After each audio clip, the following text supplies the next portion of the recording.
Sebelumnya, Assalamualaikum warahmatullahi wabarakatuh. Jadi untuk tadi yang seperti dikatakan Pak Haris, betul sekali di Bogor ini kita menangani saat ini itu masih keterbatasan komunikasi. Jadi kita masih bingung harus komunikasi siapa, masih kesusahan untuk membuat ini si ex napiter jalurnya harus kemana ini. Karena selama ini yang berjalan adalah ketika si napiter ini keluar menjadi ex napiter, itu kita pendampingan tidak ada undang-undangnya Pak. Jadi tidak ada hukum yang berlakunya sampai kapan. Nah itu tantangan yang pertama. Jadi pendampingan ini sampai kapan? Apakah ketika kita lihat dia sudah keluar dari kelompoknya itu sudah dikatakan selesai atau tidak?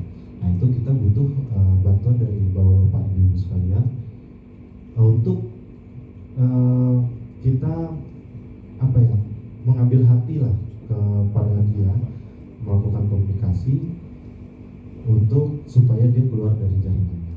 Pun kalau dia sudah keluar dari jaringannya, tidak menutup kemungkinan ada komunikasi-komunikasi yang tidak kita tahu. Makanya itu dari media sosial juga tadi sudah disampaikan sama Pak Aca, itu tantangan yang kita hadapi. Kemudian untuk tantangan lanjutan untuk yang ex napiter yang kurang lebih itu sebenarnya banyak di ekonomi. Jadi tantangannya kurang lebih banyak di ekonomi. Ketika dia tidak bisa kembali ke masyarakat, dia tidak kuat secara ekonomi, hanya teman-temannya yang bisa membantu. Jadinya dia kembali lagi pada teman-temannya nih. Ketika dia mau hubungi kita juga takut, gengsi, karena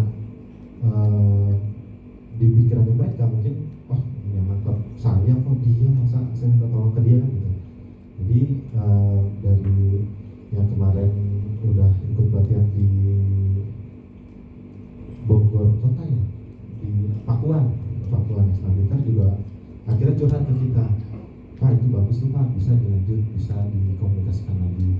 Jadi kemarin beberapa poin dari yang pelatihan kemarin juga dia minta barangkali bisa dibantukan untuk izin usaha karena kayak Pak Anang itu dia butuh dia punya produk pembersih. Nah, itu dia kesusahan untuk pembuatan izin edar. Terus Pak Hendri dia punya produk makanan, itu juga dia ada kesusahan untuk izin halal dan brandnya.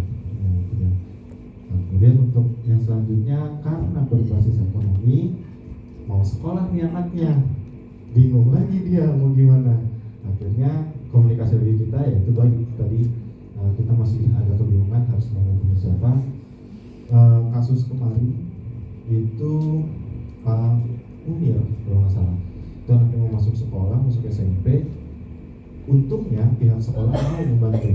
Akhirnya kita ke Disdik juga mentok karena memang peraturannya by system, tidak bisa ditempuh dengan koordinasi gitu, karena dia sudah by system. Jadi kita coba ke sekolah akhirnya mau membantu, gak apa-apa Pak, di-update aja di sistemnya, nanti kita yang verifikasi dari sekolah. Akhirnya bisa seperti itu. Nah itu keinginan kita supaya ketika kita menghubungi itu agak mempermudah.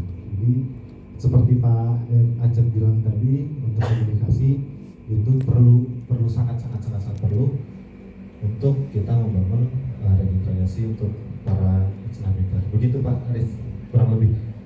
Ya, terima kasih Mas